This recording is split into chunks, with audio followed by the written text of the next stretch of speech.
C'est incroyable de voir un homme aussi doué. Il a inséré une planche dans le caniveau, puis une autre en aval et a passé 2 gros tuyaux à travers les trous. À la fin de la journée, j'ai compris ce que signifie être un maître de son art. Il a rempli les tuyaux entre les planches avec de la terre, laissant un espace au centre et clouant des planches de chaque côté de l'espace pour former un coffrage creusé.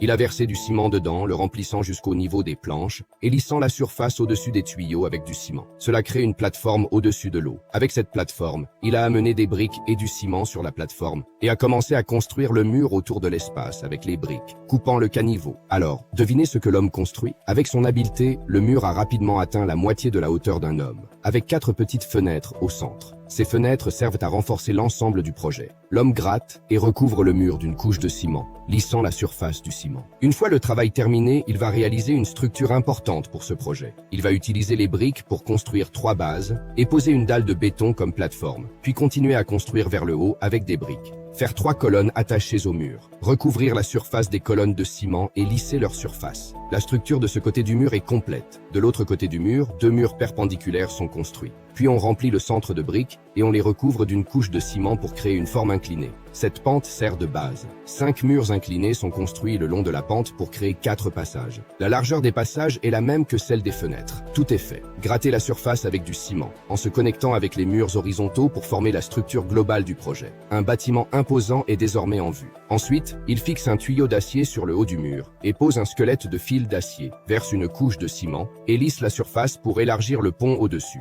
Dans les fentes latérales, une pente incurvée est creusée dans la maçonnerie pour créer la forme de la rampe. Le bas de la pente est pavé de béton pour s'aligner avec les rainures, formant un canal de haut en bas. Donc, en voyant cela, je pense que vous pouvez voir ce qu'il fait. C'est exact. C'est un magnifique barrage hydraulique. L'homme va l'utiliser pour aider le village à réaliser l'irrigation. Pour résoudre le problème de l'eau pour les fermes, il a inséré des portes entre les colonnes et installé un ascenseur électrique pour bloquer les extrémités de 2 gros tuyaux, puis stocker l'eau pour l'irrigation. L'eau est stockée et les vannes sont ouvertes. Vous pouvez voir un jet d'eau jaillissant du canal. C'est tout un spectacle. Cela augmente considérablement l'efficacité de l'utilisation de l'eau.